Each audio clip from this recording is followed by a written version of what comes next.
good morning or afternoon, depending on where you're at. Amazing agents from across the country. Today is Wednesday, October 3rd, 2018, and this is role play call number 35. We've yet to stump Chad. I think he offered a brand new car, I think, or some huge prize like that if you can stump him. But don't purposely stump them. But as I was saying before, if you have anywhere you're getting stumped, some of these calls, it's just call reluctance. It's not knowing what to say. It may be, quitting too soon, or, having people get mad at you. There's a variety of different places where you might be getting stuck in your communication, and that's what this call is for. This is the call. If any of you haven't been on this before, the call tomorrow at 1 o'clock Eastern is an open forum. This is meant to be a role play, so kind of like Jeopardy, you're going to make it in the form of a question. We'd like to make this, questions are not out of bounds, but we'd like to make this in a role play format if possible. And we do have two people in the queue. We have plenty of room for more. Chad, anything you want to say to the group before we get started? Yeah, before we get started, I just want to remind everybody, especially if you've never been to one of these calls, this is obviously the 35th one of them. So you've got roughly 34 hours of archived content, and a lot of folks come in, they don't know where to start to get their language dialed in. So I just want to remind everybody, there's a couple of places. If you're currently a subscriber of All the Leads, you can go into your subscriber portal, and under Education and Training, click on Conference Calls, and then Access Call Archive. And I have just finished a video archive that I'll be adding to that menu, so you can consume it either in audio format or video format, whichever is easiest for you where you're at. If you're not currently a subscriber, we still do post these on our Facebook group. We have our private Facebook group is All the Leads Mastermind. And if you're not a member of that, you can search All the Leads Mastermind and join that group. A good shortcut for finding the role play calls, and once you're in the group, use the search bar in the left-hand column and just type in role play, and it will bring up all of the archived posts. The other thing I wanted to say, and it's, periodically someone steps up and says, hey, I'm looking for role play partners. And they almost always get 5 or 6 people to jump on board. So if you don't have anyone to role play with, if there's nobody in your office or on your team that you feel comfortable role playing about probate, leverage that group. So get in All the Leads Mastermind and put together a role play group for yourself. We probably have a dozen different groups among you guys. But if you do the same thing, search role play, and you'll see some of those threads. Maybe you can jump in an existing group, or maybe you can start your own in your own time zone, or even in your town. So just take advantage of the archives that we have and all the people on this call. We're all here for the same reason. Absolutely. Great tips. And we do have 35 role play calls. I think we're coming up on a ton of mastermind calls. How many mastermind calls do we have, Chad? I know it's... we're knocking on 200. We're really knocking on 200. 197 tomorrow, I think. Exactly. So just so you know, and I think Chad was really clear on how to access all that, you don't have to listen to the whole 200 hours. When you get to a particular call, just run your mouse over it, and it'll summarize everything that was talked about in that call, and you can decide which ones have the information you're looking for. So try to make it as easy for you as possible, and those are great tips. We have 2 people in the queue, guys. We have plenty of room for more. Just like the Thursday call, we're probably going to cut this off maybe around 2:40 or so to make sure we keep it at an hour. So if you have something to role play, please jump in now. Don't wait till the end. And now we have 3 people in the queue. That's great. So let's get the show on the road and play Stump the Coach. Let's see if we can stump Chad. First up is phone number ending in 4014. You're up first. Hi, this is Mandar. Hey, Jim. Hey, Chad. Hey, Mandar. As you mentioned, there's a certain amount of call reluctance. So what I'm doing is I'm doing outbound calls to leads that I have not mailed out. I purchased a few past leads, and when I called them and introduced myself, um, and then they said, no, I'm good, and they hang up on me. So I know I have to develop a probate USP, but other than that, what can I do to engage in the Okay. Well, conversation? I'd like to start by hearing your introduction, like in a role play. So, let, let's role play that you as the agent, so I can hear that. Yeah. Ring, ring. So, hello, Hi, I'm looking for Chad. this is Chad. Who's this? Hey, hey, Chad. This is Mandar. I'm calling because I see that you're an executor for Mary. And the reason I'm calling is I wanted to ask you, what can I do to help you? I'm a real estate agent. Okay. So I'm not going to drag you through it. We all know what the objection was. So let's switch roles, and I'll come at you and give you a suggestion. So would you say that are they hanging up immediately, like in the very beginning of the conversation? Like as soon as you stop talking, they say we got it covered and hang up on you? Yeah, one objection, one was like a response, like, no, I'm good. Thank you for calling, and then cuts the phone. Then another lady said, no, there's nothing I need in terms of, selling a house or anything, and then she cuts the phone, so that's it. Okay. Now, is this something you're hearing most of the time, or just every once in a while? In the bunch of calls that I've made, and then I haven't called all of the leads. I just called a couple of them, and the ones that picked up, this is the objection that I got. Okay. The reason I ask, just so everyone else understands, like in some markets, this happens on almost every phone call. So you kind of, my suggestion would be a whole different approach. In every other market, we're all going to hear that sometimes, right? So if it's the most common response that you're getting, then we want to try to change things up. Because if you're making 10 phone calls and 8 people are doing that, that means there's a lot of pressure in your market, and they've already heard what everyone else, they've heard what someone else had to say, and they're just assuming you're going to say the exact same thing. Mm-hmm. Now, I know you're a new agent. Are you also an investor, or are you just coming at this from the brokerage side? No, I am only a real estate agent. I don't do investing. Okay. All right. I don't know where I'm going with it. Let's start. So, ring, ring. Hello? Hi, I'm trying to reach Mandar. Yeah, this is Mandar. Who's this? Hey, Mandar, my name is Chad, and the reason I'm calling is I have a team of folks here locally that have really been put together to help people in your situation. Part of what we do is courthouse research, and I noticed you're the executor of a state. So I just wanted to call and see if if you're having any challenges and if there's any way our team might be able to help you. No, there's nothing that I'm looking for right now. Okay. What can Is I this help your you with? first time being a personal representative? Yeah.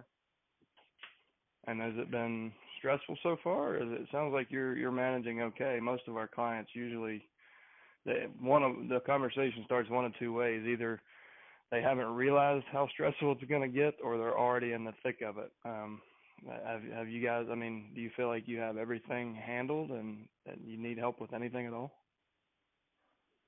Yeah, I mean, everything is being taken care of by the attorney, and the attorney is in touch with me.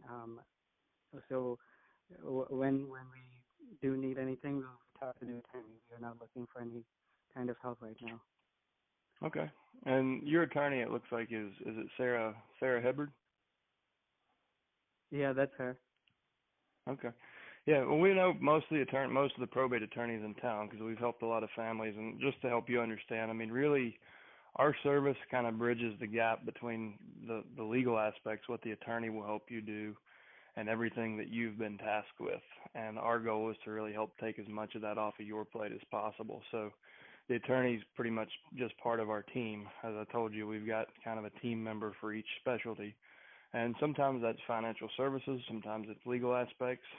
It really starts with us understanding your situation and your challenges and goals, and then we can, put together a plan for you. And one of the questions, you haven't asked many questions, but one of the questions most people ask is, well, what's this going to cost me, or how do you make your money? And it just depends on what we do. Sometimes we help families with real estate. Sometimes we help them find suitable housing for family members. Sometimes we help get homes cleaned out. Like I said, it really starts with us understanding what your situation is, and then we can, give you the best plan of action. And if you decide not to use our team for anything, you don't owe us anything. It's something that, we provide as a service in the community because we saw such a need. We stepped up and filled it. Does that make sense? Yeah, so what services are you talking about? You're discussing, mentioning a lot of things. Well, like I said, it ranges from, depending on the needs of the family. It can range from, real estate is one of the biggest challenges for most families because 80% of Americans hold about 80% of their wealth in real estate. So a lot of times that's the elephant in the room that people aren't willing to talk about because they just don't know where to start. So we help get homes cleaned out, get them fixed up and sold for top dollar so we can make them, get the most equity out of the estate for the family. Other things, like I said, we can help with senior moving services, getting surviving family members. We can help set up estate plans so your family never has to go through this again. And just about anything else that you could possibly encounter, we have a solution for, from, photographers to home stagers to pest control to roofing companies. You name it. We've spent our careers building a network of people who understand and work within our business model. And it's really designed around people in your situation because once we helped the first couple, we realized what a need there was in the community for it. So, Okay. do you guys, for example, one of the things we do for a lot of families, the first step we take, because the attorneys almost never do this, if there's real estate, we'll help you make sure that it's properly insured. 9 out of 10 of our clients, when we first speak, have uninsured real estate. If there were a fire, they would lose everything, and they're not even aware of that. So, is there any real estate in this estate, and have you taken care of the insurance, and are you sure you're covered? Yeah, well, I hope so. I think as you mentioned, real estate, right? I've been getting a lot of letters, and offering close to what I'm looking for. I'm not looking to sell right now. I want to get at least 155 for the property, as a minimum. But I'm not ready to sell right now. Can you call me like in January or February? Well, your phone cut out a couple of times. I heard you say you don't want to sell twice, and that's fine. But what's your plan for the property? Well, the thing is, the property is vacant because there was a gas leak, so we don't live there anymore, and it's empty. And I'm not in a rush to sell. As I said, if I do decide to sell, is that okay? Yep. I'm just trying to understand the ways I can help you. If the property is vacant and it has been for more than 30 days, there's about a 90% chance that your insurance company will not cover that in the event of a loss. So we help one of the first steps, we help a lot of people get set up with vacant insurance policies. How much will the that other cost? question I have, it's usually about 50% more than a standard policy. You said you think you'll be ready by February to sell the home, or you're planning on not selling at all? No, I do want to sell it, but it's just not ideal. Will the insurance be more because of any repairs to be done, or what do I have to do about that? Well, I can take care. I'll provide the tax card and the property address and your phone number to my agent, and if you want it to be that easy, I can have him give you a call to take a credit card, and he'll bind it immediately. So you can have it insured by the end of the day. What insurance company is it with right now? Currently, we are with Allstate Insurance. Sorry, the phone keeps fading in and out. Which company? Allstate. Oh, okay. So I definitely know for sure they're not going to cover the a vacant structure outside of 30 days. And if you dig into the fine print of your articles, you'll see that. So what I'll do, I'm going to have a guy named David call you, and he's an underwriter for both Vacant Express and one other that we use. But I'll go ahead and have him run quotes through both American Modern and Vacant Express, and he'll call you with the quotes from each, and you can pick which one's best for you. Would that be beneficial to you? Yeah.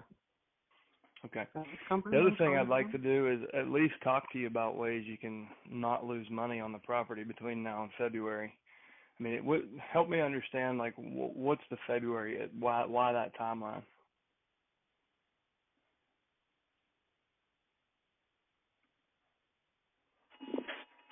Hello? Did we lose them? Mander, your phone was cutting on and off. Oh, there you are. You're back. Go ahead. There's a national alert on my phone, so yeah, that's President Trump is texting us, everybody, right now. So this is more important than him. It muted me out. Is that what it was? Yeah, it's a national test of the national alert system. Everybody with a cell phone got texted just now. So it actually it cut me off. Like I don't know. So yeah. Well, this is more important. Go ahead, Mander. But that's good, Chad. Like you really are very descriptive with what you say. It's just that I have to get that descriptive with what I have to say to them. So I'll explain the kind of what I was doing. I mean, and I'm sure everyone noticed. I mean, I'm just keeping you on the phone. I'm going to continue to ask engaging questions until I find one that you engage with. And I use the insurance as an example because it usually shocks people, and they're like, "Wait, what do you mean it's not insured?" Where I was headed with that before President Trump interrupted us and cut me off, I wanted to get to the root of why you punted out to February, and I was going to bring that around and show you how you're losing money because you're paying property taxes, you're paying for property preservation, you're paying for insurance, and what most likely what I was going to get from you is a confession that you do want to sell it. You just don't want to be pressured into selling it. And the people that you've talked to already have been pressuring you. And you're slowly going to realize that's not who I am and not what I do. Then I'm going to go for the appointment. So that was where I was taking you. Like I'm looking for any hook that I can possibly get to keep you in the conversation. And that's in the form of me providing value to you. So if you notice, I very easily segued into real estate because I could tell you already had apprehension because people from the real estate industry had been bothering you. So I talked about other things and gave other examples. And then I said, and by the way, you know, most of our clients, the elephant in the room is real estate because they just don't know where to start.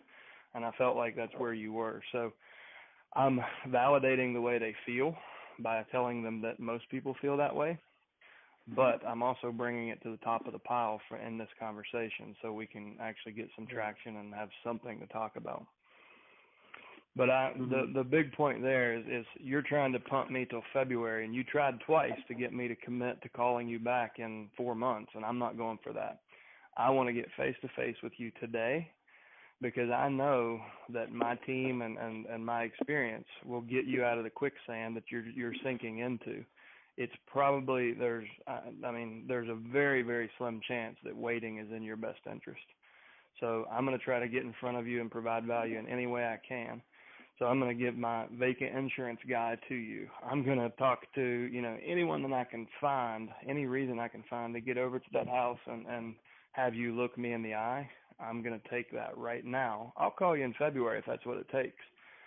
But I'll do whatever I can to, ask questions to keep you on the phone and get you to commit to meeting me.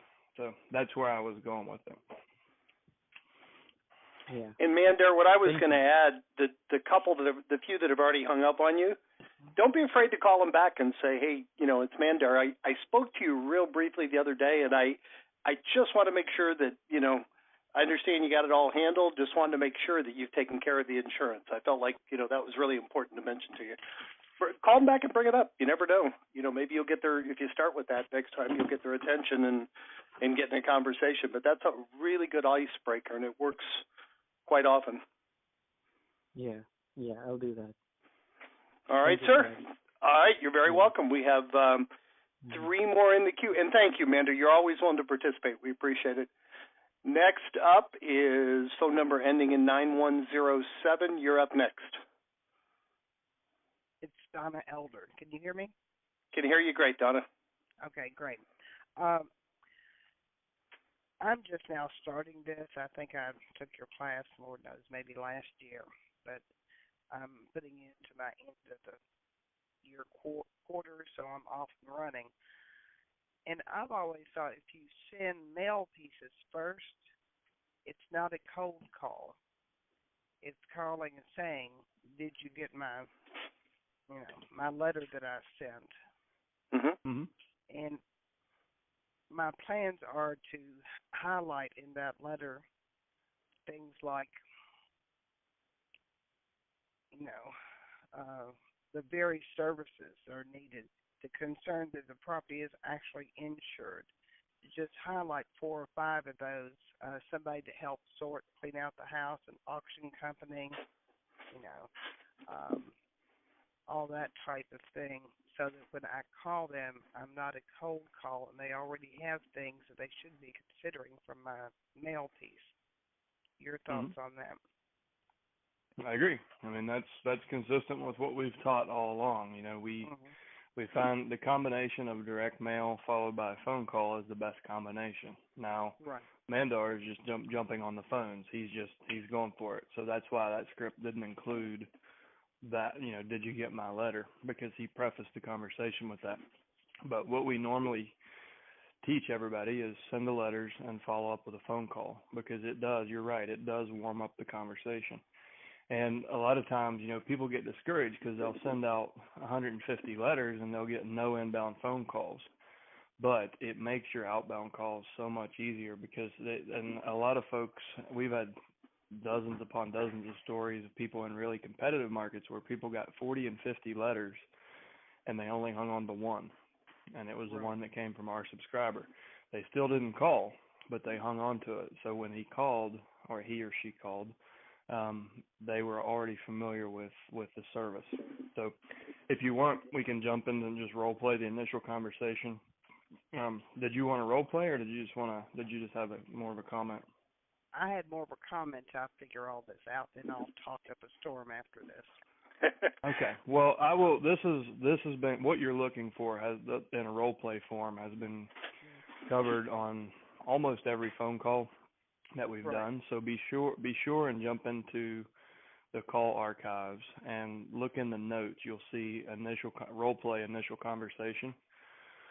And you'll probably never hear me do it the exact same way twice, because I don't believe in scripts. But listen to several of those, and you'll kind of get a feel for how we enter the conversation when there is a letter out front.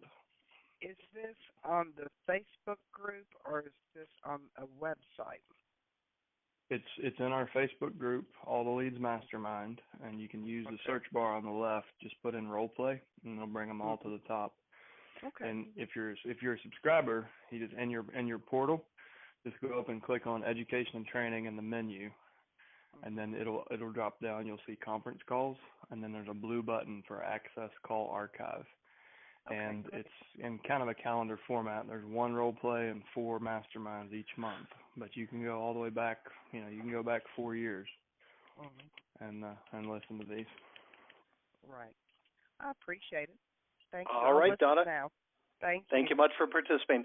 One thing I wanted to add to what you said, in addition to making it less of a cold call, the longer you stick with this, you'll realize a significant number of people will put your letter away and call you, 6, 9 months, a year later. Not everybody is ready to do something right away. It takes some people time to emotionally, make the commitment to sell. So that's just another benefit of sending them a letter. If they've sat with that letter for a while, they've probably read it a few times, and by the time they do call you way down the road, you're probably going to be the only realtor they're talking to. So there's kind of a double benefit of sending the letter out. All right. Well, we have. I started my Go ahead. business 30 years ago. I worked expireds and for sale by owners, and I was in the postcard from time to time. When I got that meeting, that postcard was sitting on their refrigerator door. Yep. I think much more so than letters. I think letters are important to these people, but I think you need to throw a postcard in there somewhere so it can be stuck on the magnet on the refrigerator or someplace where they can get to it as compared to an entire letter, which goes into the recycle bin. And you're aware that we can do that for you and set it up in a recurring campaign for you, right? Right. Yeah. So All right. if you get a postcard that you like, and then set up your mail order, and then just click autopilot, and you'll never have to order mail again. Okay, great. Thank you. No additional charge for that. Thank you, Donna. Let me listen now. Thank you. You're very welcome. We have 3 more in the queue. Next up, Chad. You're on with Chad. All right. I had one question first. You said something about groups where we could, like, practice the script back and forth. I didn't catch where that was at. Okay. I'll have President Trump text out the link.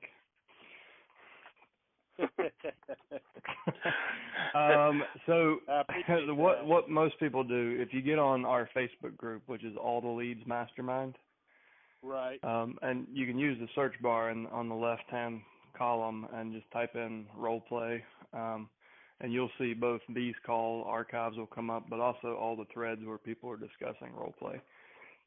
And I mean, you'll see them spread out over 3 or 4 years. But I just saw one last week.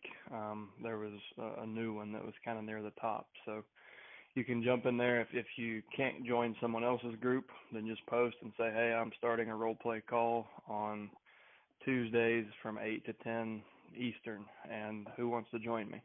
And I've never seen one stay silent. Like, as soon as somebody posts, 3 or 4 people jump in and they start their own little small group. Okay, that makes sense. All right. Well, I'm just going to role play one real quick, just a normal one, if you don't mind. Sure. What's your role? I'm calling you. So I'm the executor. Yes. Okay. Ring, ring. Hello. Hi, I'm trying to reach Chad. This is Chad. Great. Glad I caught you. I was just trying to reach you because I realized you're the personal representative on an estate, and my company reaches out to try and help those people. And I just wanted to see if there was any way we could help you today. Okay, so I'm going to break for a second. Yeah. Don't be a company. Be Chad. Okay. Nobody wants to meet, hear from, do business with a company. They want to do business with people, and they want help from people. So you personalize it and relax a little bit. You're doing that. You're here for good reasons, right? So just be more Chad. Try to be less professional. Or I guess I'll say be more casual. If I say that this Chad, I stay more casual, but somewhere in there I can say, should I say I work with a group of professionals, or I've assembled a group of professionals?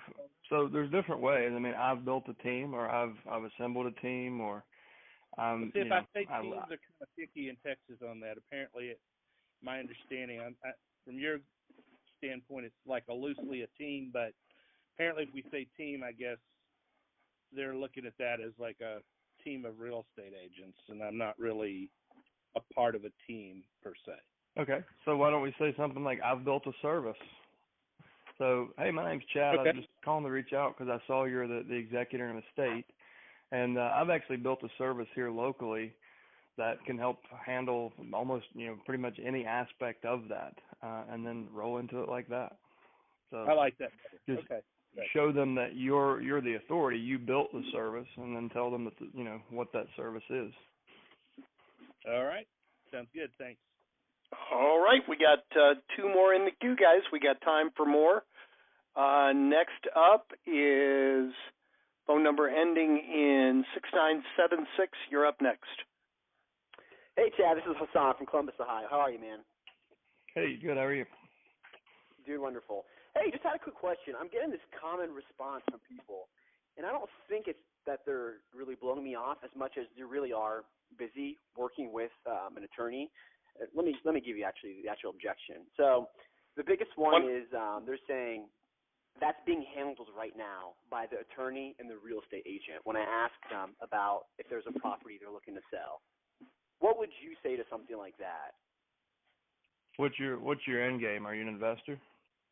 No, I'm a realtor, and I'm looking to specialize specifically in probates. Okay. You want to role play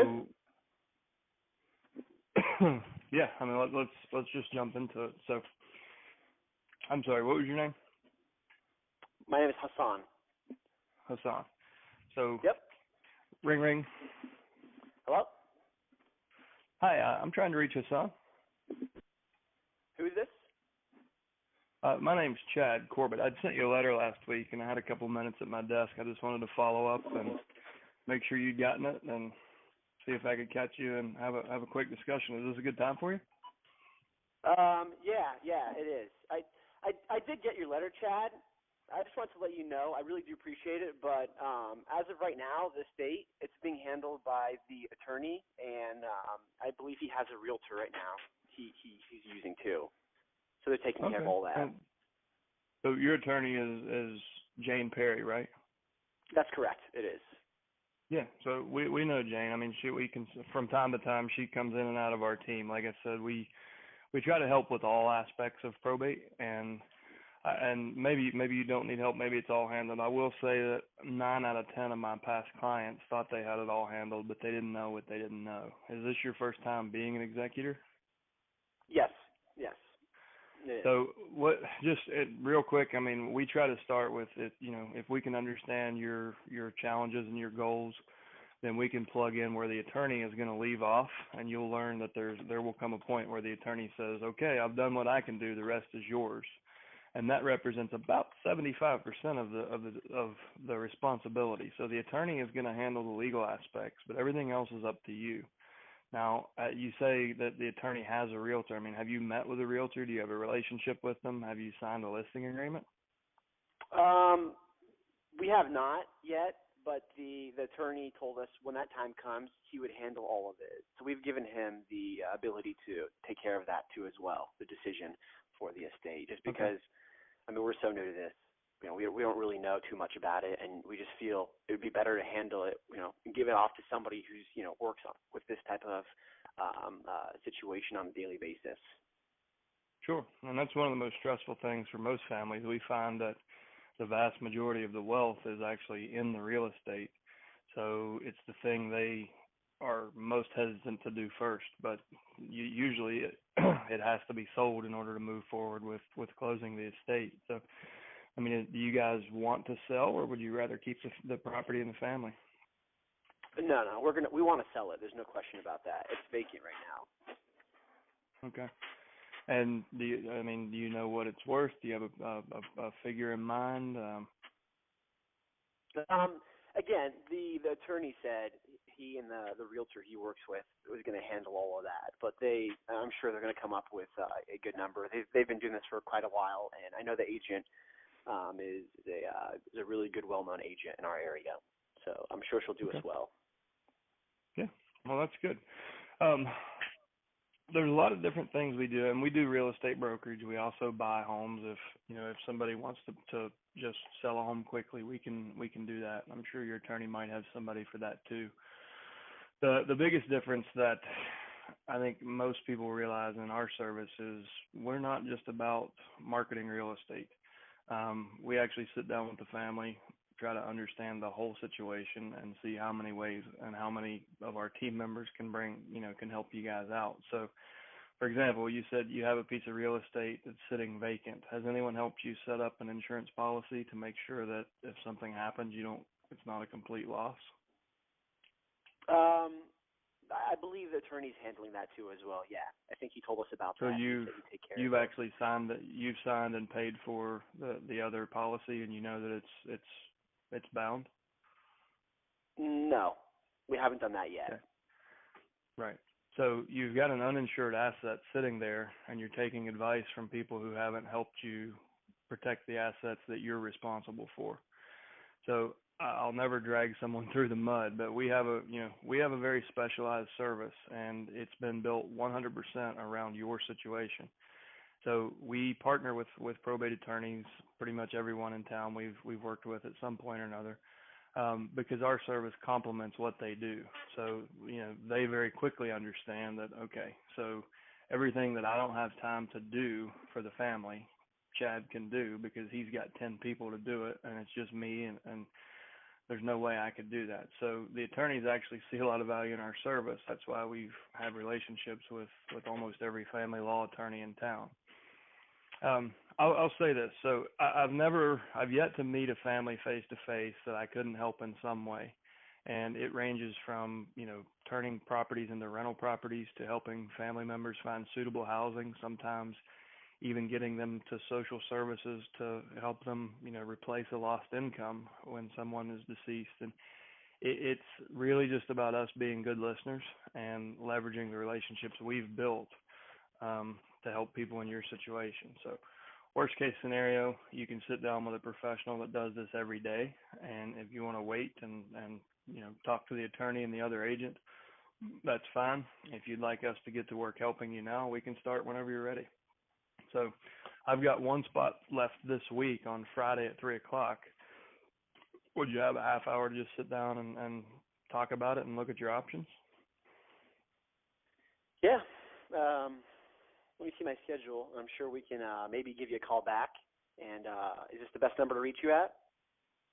It is, and I'll go ahead and mark this on my calendar because it's my last spot. So if something needs to change, just let me know by, let's say, Thursday around lunchtime, and then that way I'll know if we're still on. Does that sound fair?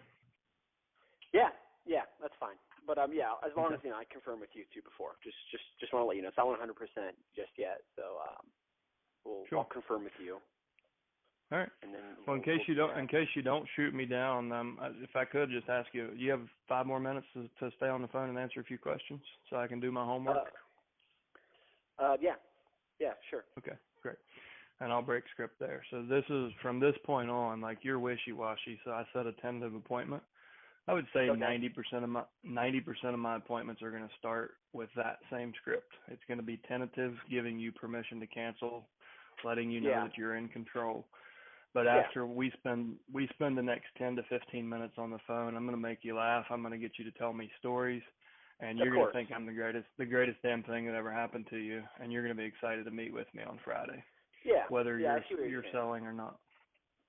Yeah, and that's definitely kind of what I try to do too, as much as I can. I just really don't know sometimes when to push. It's really about just picking and choosing your own battles.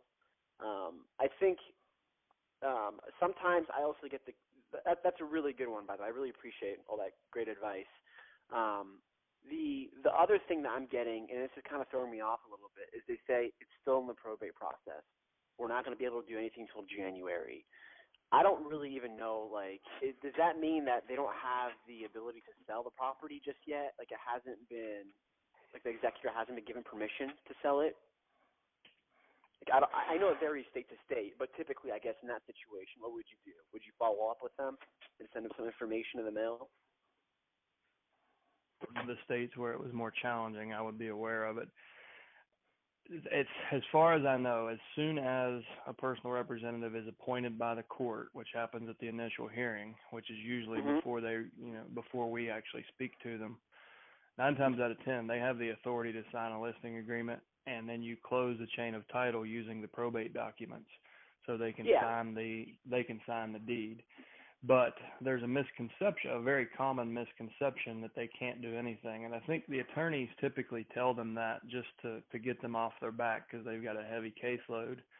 And of course, they say, this is going to take 6 months. We'll call you when you can do something. When the reality is it's costing the estate money for real estate to just sit there. It's getting in worse condition. You have preservation costs, insurance costs. And then interest goes up too, like now, just recently. Yeah, so I will usually where that objection will come out is when I go to set the appointment. So I'm just going to jump to that point in the conversation because we're short on time. But so listen, I've got a spot on Friday at 3:00. Would that be a good time for us to sit down and just chat for a few minutes? Yeah, we can do that. No, you got to hit me with the objection. Oh, he was objection. Yes, my bad. Sorry about that. Yeah, throw me off a little bit there. Yeah, actually, we're still tied up, honestly, in the probate process. It's not going to be ready until probably January. Yeah. Well, so if you want to give us a call then, you can just do that. Realistically, it could be even longer than that. And I think, most of our clients start out just where you're at. They're not real sure what they can and can't do. And we're very familiar with the local process. I mean, I know that you go to the county clerk's office. It's on the 3rd floor. It's the second door on the right. You walk to the back and you talk to Kim. That's what you did, right? Yeah. Yeah. Mm-hmm. So we have, we've gotten to know the people in the community that do this. So we know we're leading people in the right direction. And the most common misconception that I hear early in relationships with our clients is, well, we can't do anything. The attorney said just to wait. And usually that means insurance costs, real estate taxes, property preservation, and if the market could shift at any time. So it's usually not in the family's best interest to do nothing when we can either get a renter in there or get the home on the market and get it under contract and have it on deck, so we can actually expedite the overall probate process. Now, I think the reason most attorneys say that is because most real estate agents aggravate the hell out of them, and we actually have great working relationships with them because we've designed our whole service is designed to complement what the attorney does and to really provide even more help to you than anyone in the community's ever had before we did this. So yeah. I understand where you're coming from. And we're not like I could make anyone sign anything anyways, but we try to at least sit down with the family early so you know your options. And even the next time you meet with the attorney, if you know your options, you know that we've got your back on getting a house cleaned out, getting personal property sold and donated for the highest amount of money, putting money into the estate's bank account between now and the next court date so you can actually pay those bills. We've never met an attorney who said, well, that sounds like a bad idea to make this easier for the family and get them more money. And that's really our focus. I mean, that's our goal. So, it could start with a simple conversation on Friday. If you feel like, you want to get started and be proactive and do some of this stuff, my next step will be meeting with your attorney in person, helping him or her understand what our plan and process is, and including them in all the communication going forward. Does that sound fair? Yeah, that actually sounds like a good idea. Now, I was just going to ask you, do you actually, would you recommend if I actually called the attorney representing that specific case and asking him questions to see if it was, really available? I guess, what if there was that 10% chance where they really are not able to sell? There maybe might be other people who are currently, I don't know. I really don't. I'm new to this, to be honest, myself. So I'm just I don't know what the expectation is, I guess. Would you ever recommend calling the attorney? Would you rather amend or cancel a listing agreement or not have one to begin with? Not have one to begin with. Are you serious? No. I'd rather cancel it, actually. I see what you're saying. My point is you should go meet with the seller, get a listing agreement signed, then go meet with the attorney. And if you find out that something it's not ready, then go amend your listing agreement. At least you've got a commitment. Where if you go talk to the attorney before you have something signed, and that attorney has a relationship with another realtor, it can be like, listen, this guy called me and he's thinking he's going to get this listing. You need to get over there right now. I'll call them and let them know you're coming. Where if you already have an agency relationship with their client, they're not going to undercut you that way. So get the paperwork signed, and if you did something wrong, you can always amend it. But there's not. As long as they have been appointed, and chances are they have, then they have the authority to do whatever they want as far as signing, as far as managing assets. So part of that is signing a listing agreement. So if you show up and just say, hey, listen, I just met with Jane Doe. and we've it's a future date, but we're going to list her property on November 1st, and she did tell me that you thought it might be February, so I just wanted to make sure that before I upload into MLS, you had an opportunity to give me any specific language that you would like to see or disclaimers. Is there anything you can think of that you would like to see in the MLS? And do that in person so you have an opportunity, because they're going to be shocked that a realtor is being that proactive and is that worried, that's trying to make sure they make their life easier.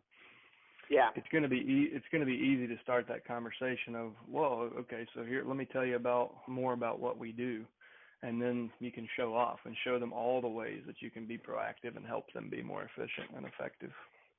Yeah, that's a good point. I misunderstood you at first. I thought you were saying, would you rather cancel a listing or not take it at all? And I was just thinking from a time standpoint. No, I'd rather just not deal with it. But I understand what you're saying. It makes more sense to have a listing and then you have that agency relationship, like you said. The attorney isn't going to undercut you and tell the seller to go with another agent he's been working with. So that makes sense. I see exactly what you're saying, but yeah, I wanted to. Thing. I was just going to add one thing. If you're very receptive and you're open to a conversation, so Chad went into a lot of detail there. I had many cases where, when I was doing this, I had many cases where they just tried to cut me off and say, "Oh, we're not going to be ready till January," and I knew they weren't going to listen. So a good way to kind of shortcut that conversation that used to work very well, I would say, "Okay, great. Did you want to be closing in January, or did you just want to be getting started in January and close in June?" And it would. That's a really good point. Yeah. What do you mean by that? Well, I mean, we can list it, do the paperwork, have the title work, inspections, let the buyer get their mortgage, and we can be ready to close by the time the probate's done, or we can start that whole process in January. Which did you want to do? That's a kind of a shortcut to get their attention right away before they hang up and accomplish the same thing. Yeah, because they don't realize the time expectancy. Like, they think it's going to be done in like 20 days when you put on the market, and it's just going to be done. They don't realize it could be 3-4 months. So that's actually exactly. I like that. That's very, very good, very clever. I like that. All right. Well, thank you so much. Anything else? No, that's actually all I think I had for now. But yeah, thank you so much. I really appreciate it, guys. That's wonderful information. Thank you for participating. Looks like last up this week is phone number ending in 4500. You're up last. Thank you for taking my question.